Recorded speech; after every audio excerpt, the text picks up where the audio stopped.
This Torah class is brought to you by TorahAnytime.com.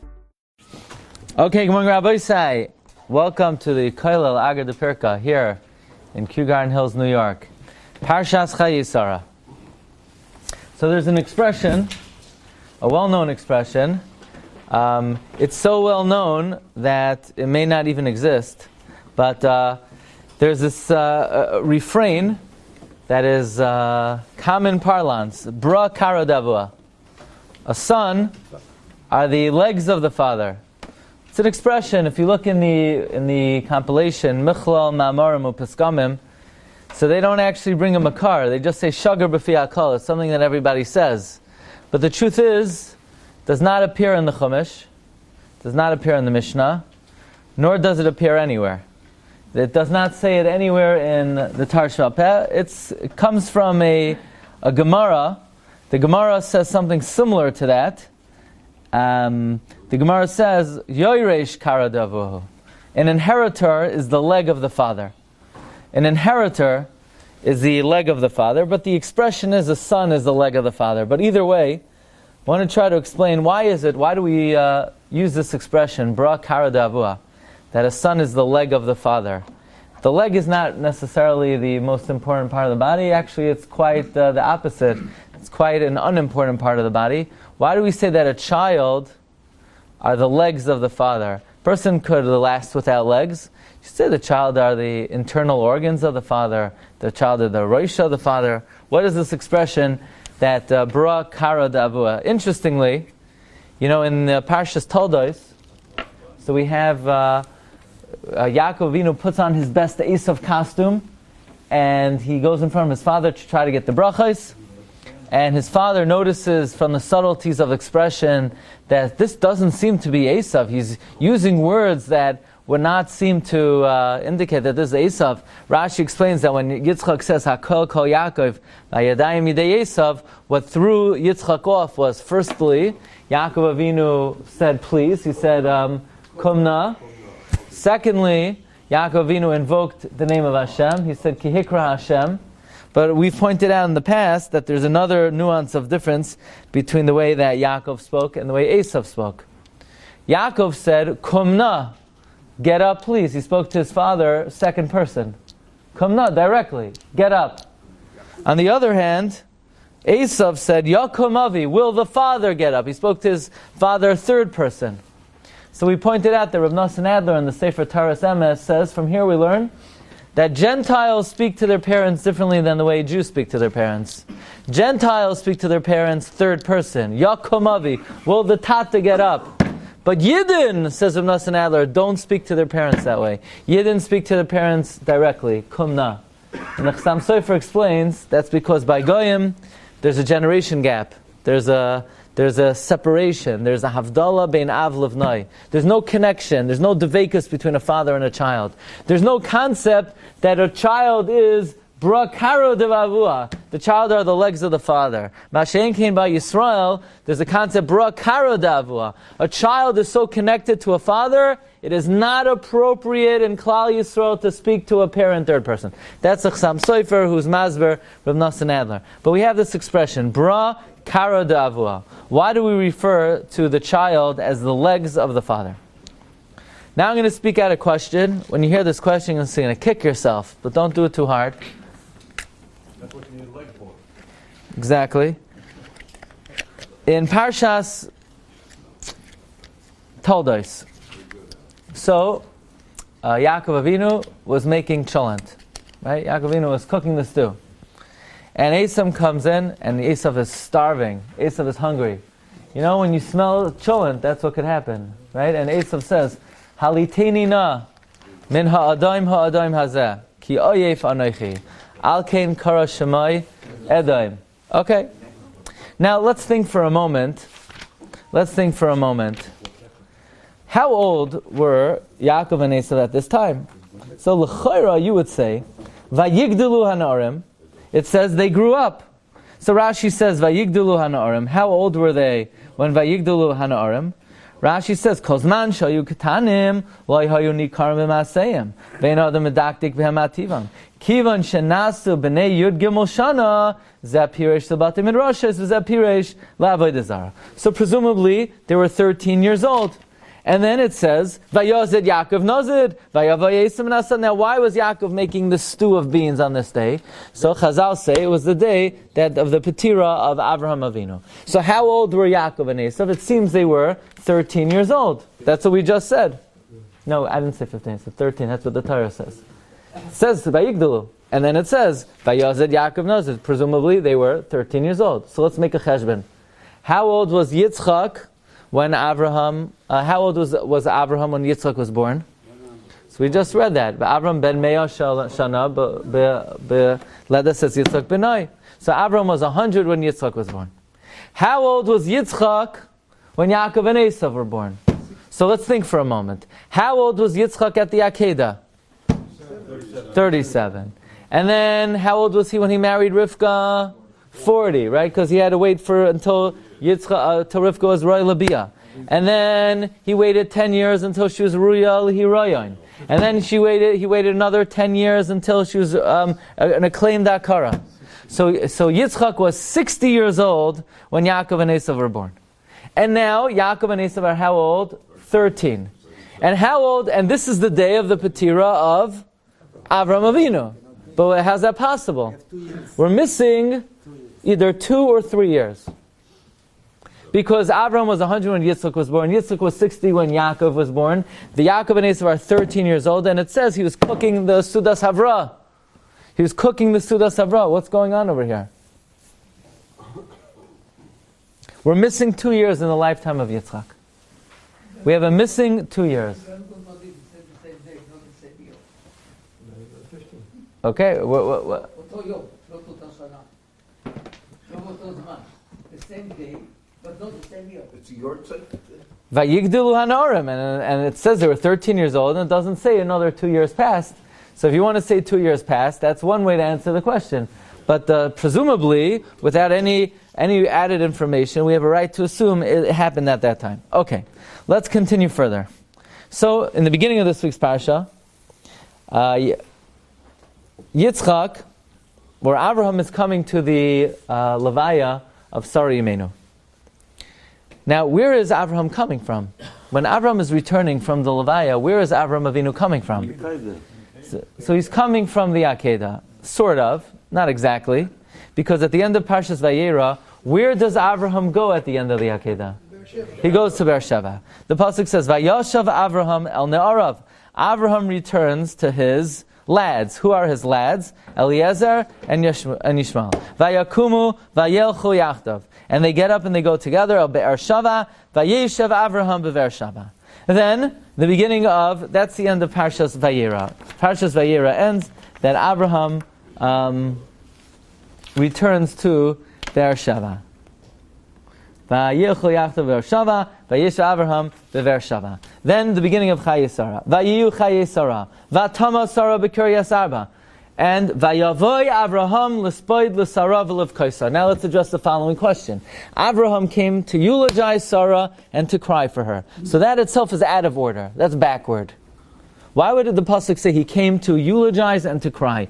We know the Gemara says in Moed Katan, Daf Chav Zayin Amud Beis, Shloisha Yamim lebchi, Shiva Yamim lehesped, Shloisha Yamim legehos ve'tachbaises. That means 3 days for crying, 7 days for eulogy, and 30 days you can't press your clothing, you can't launder your clothing.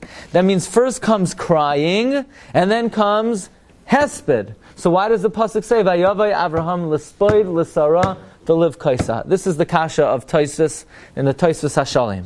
So the Tosfos' first answer is that when the Gemara says Shiva Yamim lehesped, it doesn't mean 7 days after 3 days of bechi. It means 3 days of crying, and all 7 days are hesped, including the first 3 days. So hesped is also appropriate for the beginning. But the first answer of Tosfos seems to be difficult, because after all, the first 3 days are for crying, and you can't cry afterwards. But you could eulogize. So chronologically, you should first say crying, and then hesped. So Tosfos gives a second answer. Tosfos says, where was Avram Avinu coming from? He's coming from the Akedah. You think he got from the Akedah to Hebron immediately? It took him time. How long did it take him? It took him 3 days. So by the time he got to the Levaya, the 3 days of crying were over, and the family began being maspid. So Avram Avinu joins the family in the last 4 days of Hesped, and then when the 7 days of Hesped were complete, Avram Avinu says, well, I missed the first 3 days of crying, so Avram Avinu cried for 3 days. In other words, you're right, typically it's Bechi and then Hesped, but in this situation, because Avram Avinu missed the 3 days of Bechi, so he first did the Hesped and then he did the Bechia. Just one question on the second answer of Tosfos, and by the way, the Netziv says the same shot in the Hamek Davar, is that it doesn't take 3 days to get from Har HaMoriah to Hebron. How long does it take? It's a 1 day trip. It's a 1 day trip. The Ramban writes that from Yerushalayim to Hebron is Karov Ma'oid, the Ramban says. And the Kaftar of Aferach, you know the Kaftar of Aferach was Rav Ashturi HaParchi, one of the early Rishonim who traveled the length and breadth of Eretz Yisrael and wrote about, he writes that from Yerushalayim to Hebron is a 1 day travel. So what's Tosfos saying? It took 3 days. B'chlal, what's Tosfos saying? Avram Avinu was not coming from Har HaMoriah, he was coming from Beersheba. But that's the answer to the question.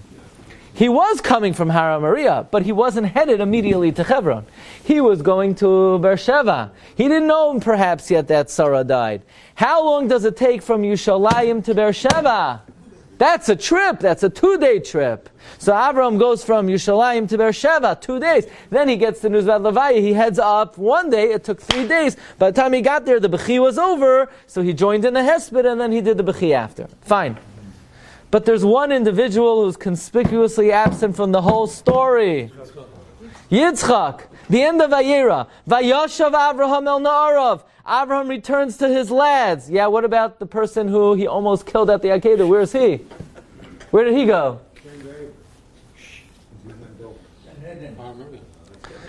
Then Vatama Sarah died. B'Kiryas Arba hi Chevron. Vayavai Avraham lispaid l'Sarah. Now, wait a second. Who, upon whose shoulder does it fall to eulogize? Who is the primary? Who has the primary obligation to eulogize for a relative? The son, especially if you're the only son. So where in the world is Yitzchak Avinu? That's what today's shir is about. Where did Yitzchak disappear to?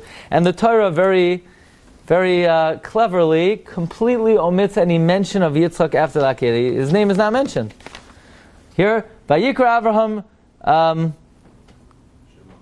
Vayomer al tishyadcha al anar yal tasli mu'uma ki atidei really came out of lechasachta. Vayikra Avram Shem Agamu Hashem Yireh. Vayikra Malach Hashem Avram Shin Hashem Bi Nishmati Yan Asher Yivarech Avarechacha. Vayoshav Avram el Na'arav and Yitzchak.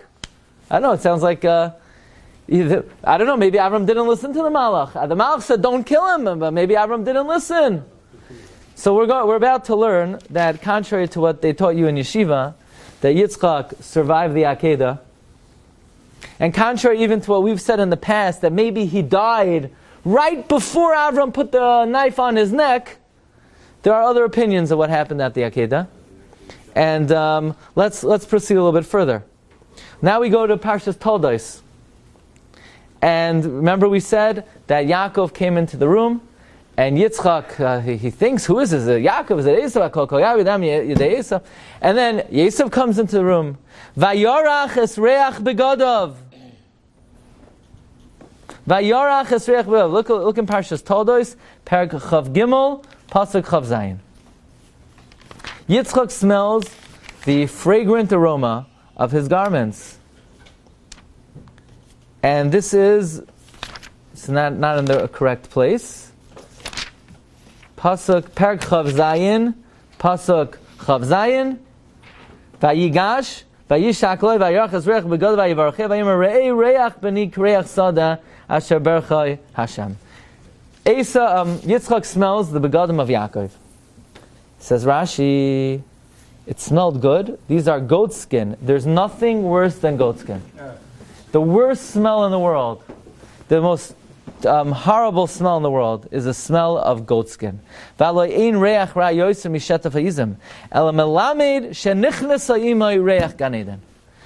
we learn that the smell of Gan Eden entered with Yaakov Avinu. So one simple question. Okay, that's very nice that the smell of Gan Eden entered with Yaakov Avinu, but how does Yitzchak know what Gan Eden smells like? Oh, that's what Gan Eden smells like. How does he know? That's what, maybe Gan Eden smells like something else. How does Yitzchak know? How did Yitzchak know that the smell of Gan Eden entered with him? So comes Megala Amukos in the beginning of Parshas Chayei, and the Megala Amukos says that there's a machloikis in Chazal. Where did Yitzchak go?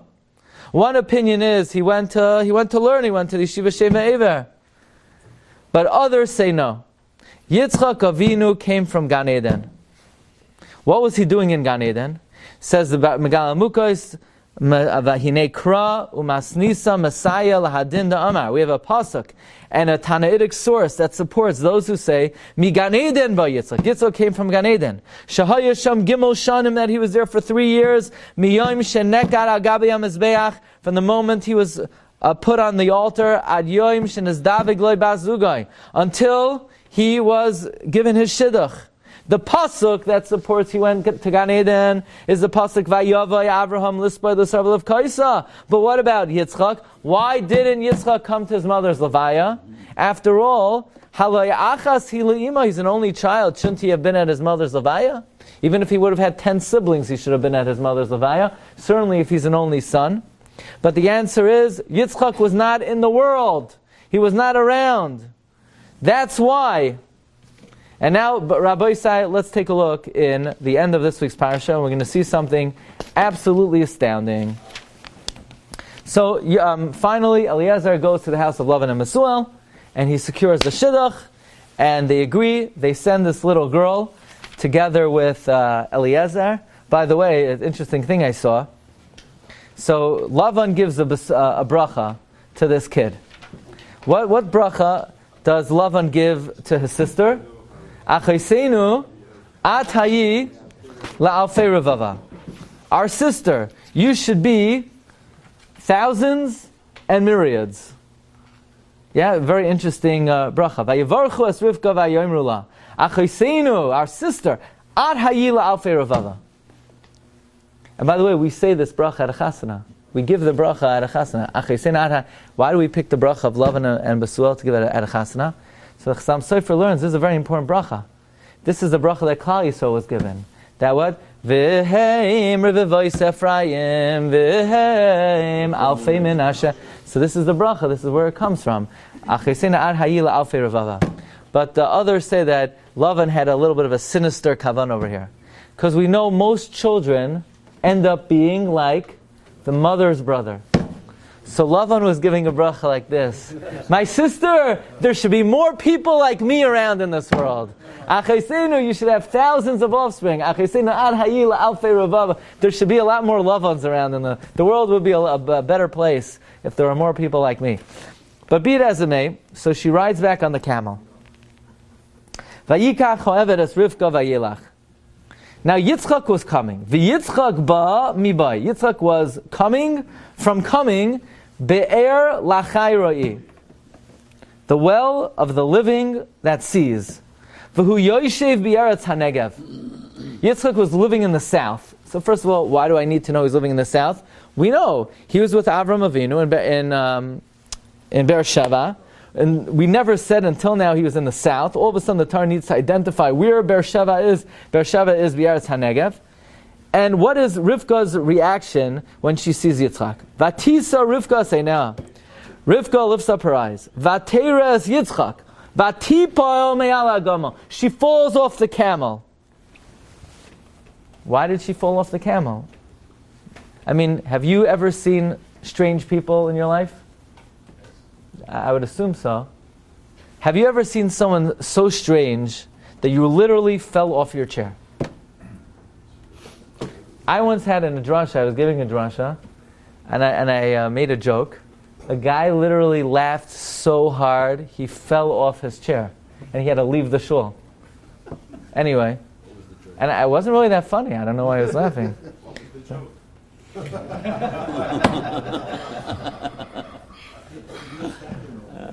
Yeah? What was the joke? I'll tell you what the joke was. I'll remember. If I remember, I'll tell you. Vatisa Rivka, so Rivka lifts up her eyes. Vatera es Yitzchak, she sees Yitzchak. Vatipo me'al hagamal, she falls off the camel. So Rashi says, Vatipol hishmita atzma la'aretz, she lowered herself to the ground. Ketargumai ve'israchinas, hidsa atzma la'aretz, she lowered herself to the ground. V'lo higia ad hakarka. It's interesting that Rivka literally, now the Rashi before says, Vateres Yitzchak, Ra'asa Isai, she saw him, Hadur, beautiful, Vitaya Mipadav, and she was astonished by the way he looked.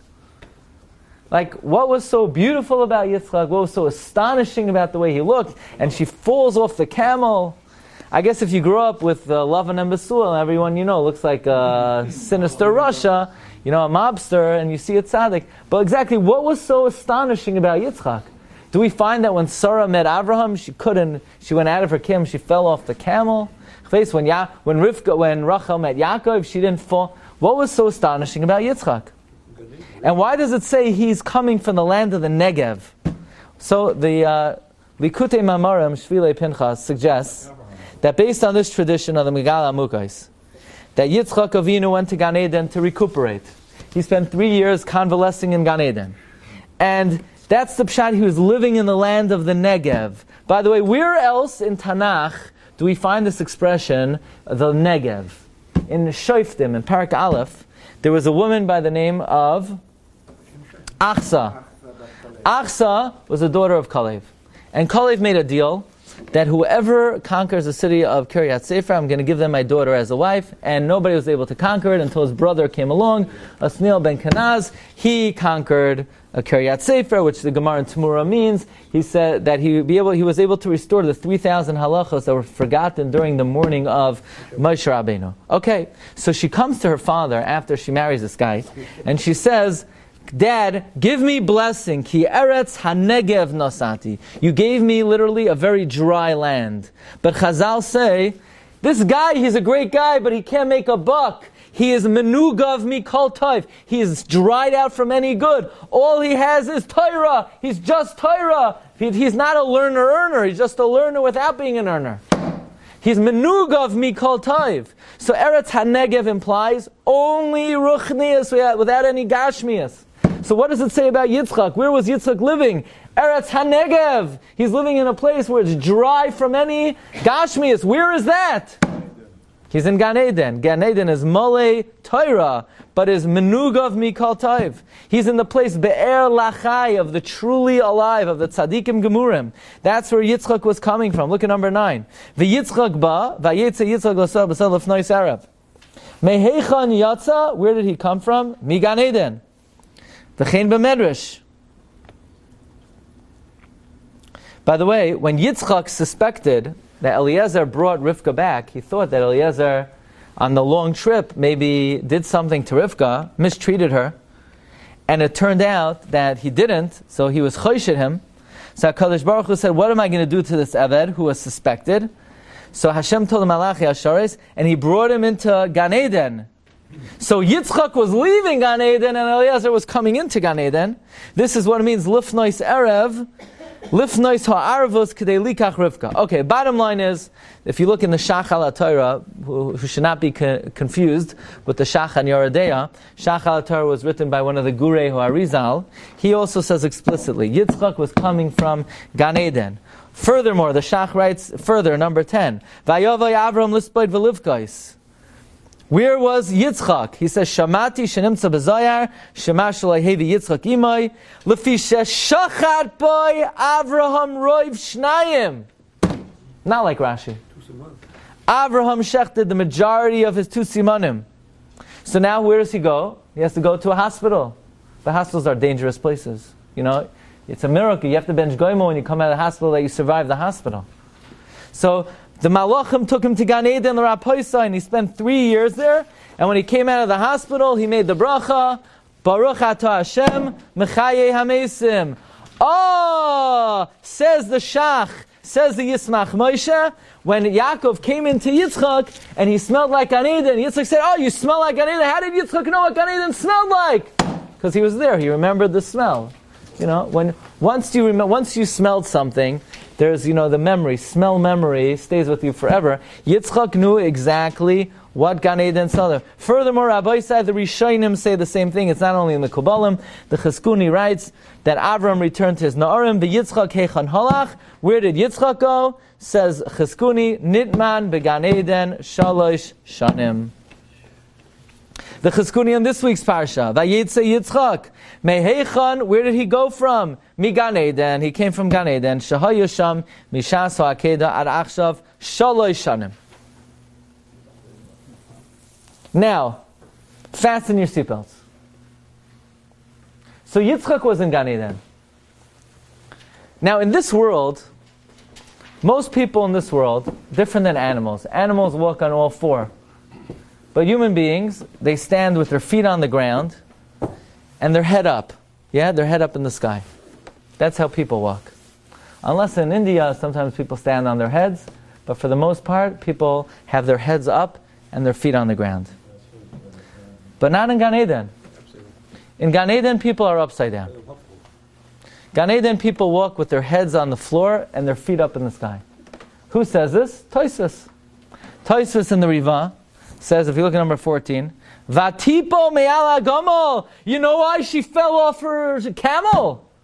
It wasn't Yitzchak's face. She sees a man walking to her upside down. Because, Tosfos says, he was coming from Gan Eden. Now, if you see a big tzaddik coming to you, it's a little scary. But if you see him walking to you with his feet up in the air, walking to you upside down, that's even more scary. Look at number 14, the feast. Sharasa Yitzchak Shayaba mi Gan Eden V'hayaba Kederach Shahamesim Holchim Ragleim Lamala. That's Rashi, says Tosfos. That's Pshat in Rashi. Rashi says Ra Oisai Hadur. So we always translate Rashi. You look in your art scroll. Hadur means beautiful. No, Hadur means upside down. Hadur, like Hajar, return, around, turned around. Pshat in Rashi, when Rashi says Ra Oisai Hadur V'tama Alav, that's the Pshat in Rashi, says Tosfos. V'Rashi Perush Shara Oisai Hadur V'toya Mipanav. You think you could just do a turnaround like that? Why flip? So this gentleman wants to know, why in Gan Eden do people walk upside down? So that will be the subject of today's shiur. Why do people walk upside down in Gan Eden? What?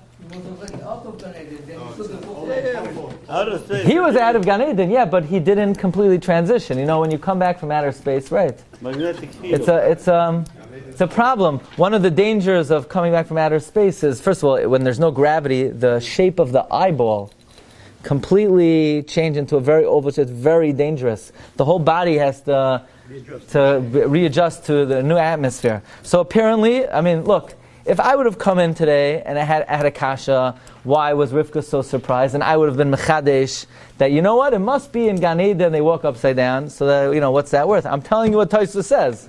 Tosfos says, this is how, by the way, is not, if you look in the Shmuel, when Shmuel communicated with his necromancy and with the magic, the individual he was communicating with, it seems like Shaul was upside down.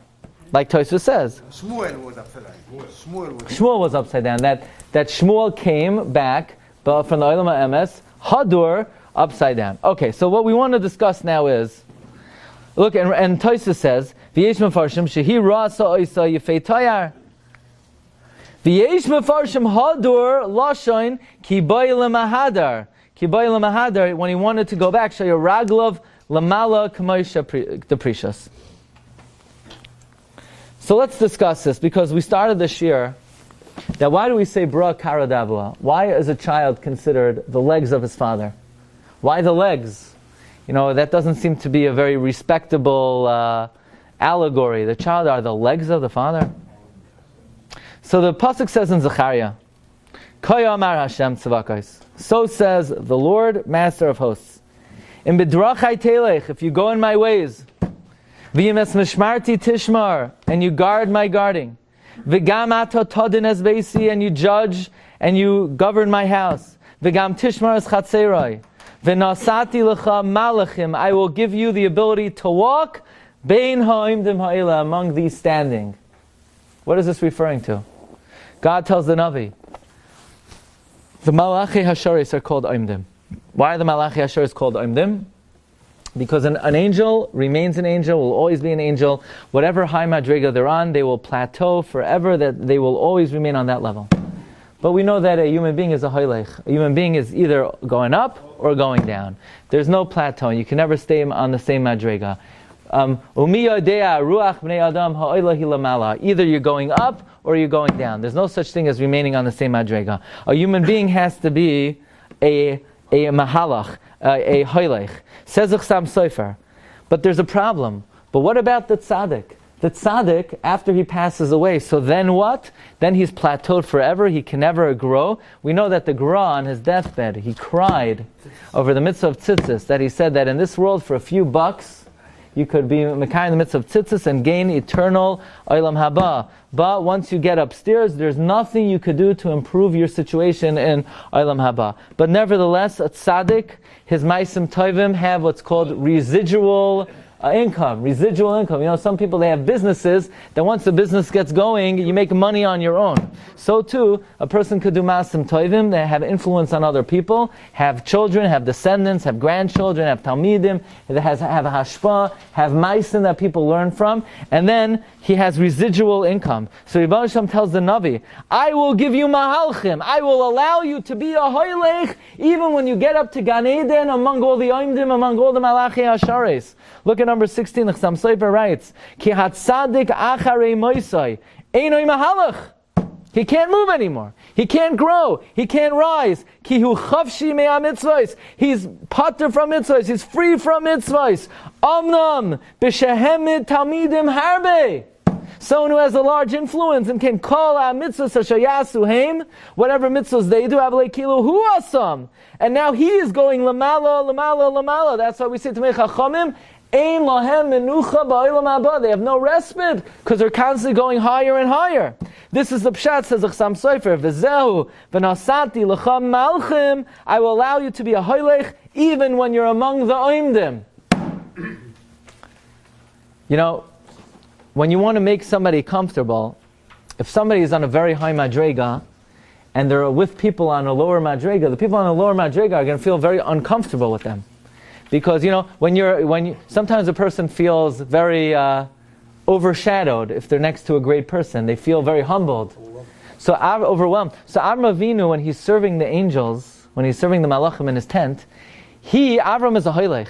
He didn't want to make the angels who are an oimed feel bad. So Rabbi Yitzchak Bar Dishev says, V'hu oimed aleim. He made believe he was an oimed. He made believe he was plateauing so as not to make the angels feel bad. V'hu oimed aleim, says Rabbi Yitzchak. But be it as it may, for the most part, this world is a difficult world. Yafeh sha'achas shokaras ruach ba'olam haba mikol chay olam hazeh. But on the other hand, Yafeh tshuva, Yafeh sha'achas tshuva ma'asam tovim ba'olam hazeh mikol chay olam haba. Because once you get there, you're stuck. But there's an eitzah. There's a way for a person to continue to be in a hoylech, even in olam haba. You could still have legs even in olam haba. How? Bra kara davua. The child is the legs of the father. The child allows the parent to continue to be a hoylech even in olam haba. That's how we use that comparison, that the bra kara davua. So, suggests the Sefer Likutei Mamarim Shvilei Pinchas, if the concept of bra kara davua is such that the only way to be a hoylech in the olam ha'emes is al yedei one's influence and hashpah and children, perhaps this gives us an insight into the focus of those who are in this world as opposed to the focus of those in the olam ha'emes. See, in this world, we're always focused on the Shemayim. Da ma lamala mimcha. Know what's above you. Da lefnei miyata oimed. Realize Rebbe Shalom is an ayin roya. Oizen sheimas. V'chol ma'asecha b'sefer nechtavim. Us in this world, we're focused on the heavens. The Rebbe Shalom is watching us. He knows our actions. He knows our thoughts. He knows our inclinations. We are focused on the Shamayim. Ata Elokim HaShamayim Imal. But in the heavens, the neshamas in the heavens, they have a different focus. Because they're stuck. They're oimdim.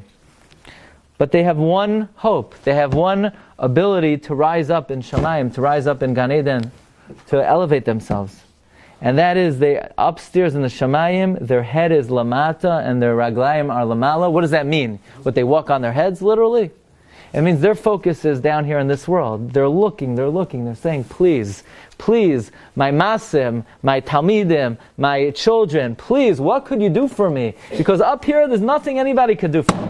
There's nothing anybody upstairs could do for a person once they get there. So in this world, it's v'chomasecha yiu l'shem shamayim. Our focus is on what's going on upstairs. But upstairs, they're ra oisai hadur. They are lahepach. They're looking downstairs. What could be performed? What could be accomplished in this world that could give an aliyah to my neshama, could give an aliyah to my existence? This is a suggestion of why that we have this idea and this machshava that in the Shamayim, they're roisham lamata v'raglam lamala. Interestingly, in the Sefer Paneach Raza, now the Paneach Raza, in number 18, the Paneach Raza is a Rishain who wrote Perush on Chumash, and he's one of the master of the secrets of the Torah. Actually, the Marsha and Shas will he'll quote the Paneach Raza. Now, the name of the Paneach Raza, his name was Rabbeinu Yitzchak. And the reason why he named the Sefer Paneach Raza is because Yitzchak is Gematria 208. And so is the word Paneach. And so is the word Raza. And he figured this will be a good way to name his Sefer. After all, Rabbi Yehuda Chassid writes that one should allude to his name in the name of the Sefer. So he figured his name is Yitzchak, so he wrote Paneach Raza, the one who deciphers the secret. Little did he know that hundreds of years later, the son-in-law, the Maharal of Prague, wrote comments on the Paneach Raza, and his name was also Yitzchak. So the Chida writes that Bahashgacha, he named it Paneach Raza as an allusion to him and to the Magia of the Sefer Paneach Raza. So the Paneach Raza asked the same question that we've been dealing with. Let's one of the questions we started off with. The Tema, Yitzchak Heichan Haya Shaloi Bacha. Where was Yitzchak? Why didn't Yitzchak cry for his mother? Says the Paneach Raza, just like the Shachal HaTorah, V'yesh Loimar, Shekishenekad Asa B'chabura. When Yitzchak was bound, Avram made a chabura. And Yitzchak needed to recuperate and convalesce. V'hamalachim eviyu l'gan eden l'rapoisai. V'shah sham, Beis shanim. He stayed there 2 years. V'teida, here's the proof. Sharei ksiv v'yigdelu hanaorim. It says they grew up to 13. Ufeirosh Rashi shahaya az b'nei yud gimel shanim. Ubai beperek meis Avraham. And at that time, Avraham died. Kidei shelo yira es Esav yoytze l'tarbas ra. I'll tell you a very geschmackach Sam Sofer. By the way, just as an aside. Sam Sofer says, how old were Yitzchak and Yaakov at the time that Avraham died? 13 years old. 13. Yitzchak and Esav. No. Yaakov and Esav. Yeah. I don't mind being corrected, but yeah. So Yaakov and Esav were 13 years old. Now, what do they do for a living? They're samech al shulchan aviyim. Yeah. So Yaakov bought the birthright off of Esav. Yeah. What did he use to buy the birthright? Lentils. But they're not his. He doesn't own it.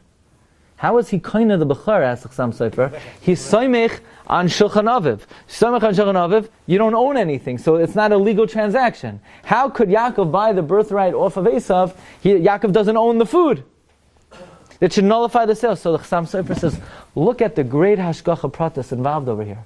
Because this was the day that Avraham died. The halacha is the Sudas Havra cannot come from your own possessions. So then, how did Yitzchak get served the Sudas Havra? It's his food. Your son can't serve you the Sudas Havra.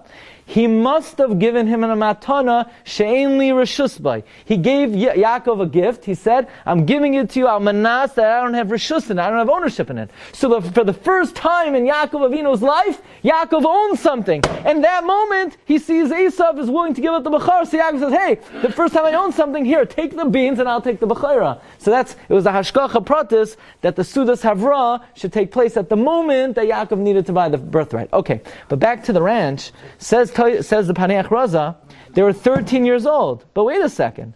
Why did Abraham die then? So that he shouldn't see Esav go out Latarbas Ra.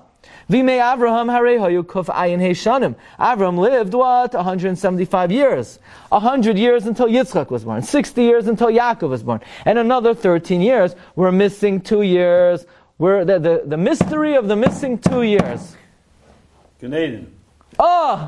So Rabbi over here, the Rosh of the welcoming committee today, is Mechadesh, that it must be that Yitzchak was in Gan Eden for 2 years. So why? Then they weren't. So let's think for a moment.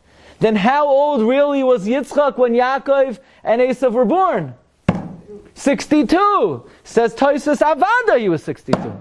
But the Torah only counts years ba'olam hazeh, not years ba'olam haba. So therefore, we don't say 62. But in reality, says Tosfos, that Yitzchak was really 62 years old.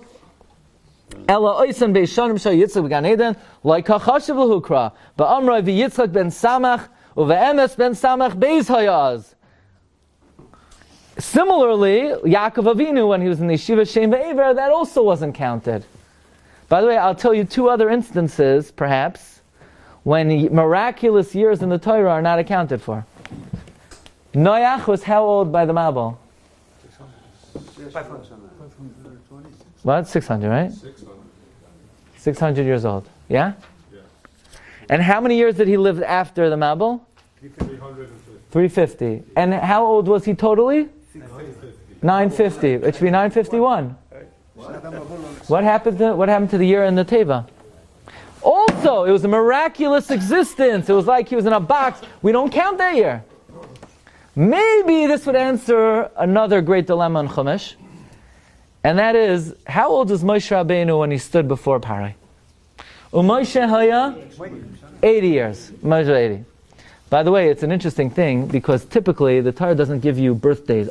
He was 80 years old when this happened. Why is the Torah dafka say Moshe was 80 years old when he stood before Parai? So Zalman Sorotzkin says this is great. If you ever had an 80th birthday party, you put this in your back pocket. Reb Zalman Sorotzkin says like this. Here, why does the Torah say that Moshe Rabbeinu was 80 when he stood before Parai? Because here's a man, he's 80 years old. You would think, he's already over the hill. He already lived most of his life. But think about it. He hasn't done nothing yet. He didn't take out the Jews of Egypt. He didn't take us through the desert. He didn't give us the Torah. He didn't give us the man. We learn from here that when you're 80 years old, your life's just beginning. Your life's just starting. That's a good one. That's a nice one, huh? There used to be a program, Life Begins at 80. Really? Okay. Anyway, so Moshe was 80. And then Rabbi say, he takes the Klal Yisrael out of Mitzrayim, and we're in the Midbar for 40 years. And how long were the Makkos? 1 year. A year. So how old should Moshe Rabbeinu have been? Should have been 121 years old. Why does the Torah say he died at 120? It's Pashat Cheshbon. He was 80 when he stood before Parai, 40 years in the desert, and 1 year in Mitzrayim. So Rabbi Yaakov Emden, in his notes on Zvachim, says it's not true. We weren't in the Midbar 40 years. He says we were there even less than 39 years. He said 38 and a half if you make a cheshbon, which seems to be against the Gemara, because the Gemara says they ate the man exactly 40 years. But if you say this idea that a miraculous year is not added to the cheshbon, it could be the year of Mitzrayim during the Makkos, maybe didn't add. Okay, but be it as it may, let's just end off. The Shvilei Pinchas suggests that perhaps, what? Do we see any place that somebody later went to Gan Eden and came out again? Since Adam Rishon, I thought it was close to more than There's a Gemara. The Gemara is in Psachim on Daf Nun. That's what we're going to end with. Look at number 19. Oh, good question. Good. Okay, yeah, good cue. Ki hadar Rav Yosef b'reid Rabbi Yishua ben Levi. Chalash. He was sick. V'is nagid. And he got better. Ki hadar amar le'avu, my chaz, what did you see? Now, this is not exactly, because the Gemara in Baba Basra says, Rabbi Shua ben Levi went up to Gan Eden. Remember, he jumped the fence. See, even in Gan Eden, they make a wall. They made a wall in Gan Eden, and he got over the wall. But anyway, they asked him, what did you see in Gan Eden? He said, Olam hafach ra'isi. I saw an upside down world. Elyoinim lamata, v'tachtoinim lamala. Literally, that means those on high, those who were high in this world, were low down in this world. Those who were low in this world were high in the next world. The simple pshat in that Gemara is, people who in this world people don't respect, don't think are chashiv, are very chashiv in the olam ha'emes, and vice versa. People who others think are chashiv in this world are not reckoned in the world to come. Amar Lai, so he said, no, you didn't see an olam hafach. Olam bara ra'isa. You saw a clear world. So the Shvilei Pinchas interprets it. What does it mean, Olam hafach ra'isi? And Rabbi Shimon Levi says, no, Olam bara ra'isi. But based on this riva, that in the Olam ha'emes, they walk hafach, they walk upside down. He says, Ki hamesim einam holchem shamim harosh lamala, kedach shaholchem ba'olam hazeh. Ela im harosh lamata, v'haraglayim lamala, v'hareza olam hafach. He basically says, so in olam hafach, they're walking on their heads up there. It doesn't make any sense. I can't wrap my head around it. Why are they walking upside down? So Rabbi Yosef explained that it's mamish el yoinim lamata v'tachtoinim lamala. The reason they walk that way is el yoinim lamata. Those on high, their she'ifa, their yearning, their focus is on down on the stairs. They're looking to see what are people accomplishing down here, as opposed to us. The tachtoinim, the people down here, they're focused on upstairs. So Rabbi Shimon Levi said, no, olam bara ra'isa. You saw a very clear world. That's the way it needs to be. That in this world, our focus is on Kol ma'asecha yihu l'shem shamayim, da ma lamala mimcha. And in olam haba, they need to be focused on us, because once you get upstairs, it's yafeh sha'acha so tshuva amasim toivim ba'olam hazeh mikol chayei olam haba. So these are some of the behind the scenes of Parshas Chayei. And the Rebbe Shem should always give us siyata d'shmaya leharois mitarasa nefloi shkoyach. You've just experienced another Torah class brought to you by TorahAnytime.com.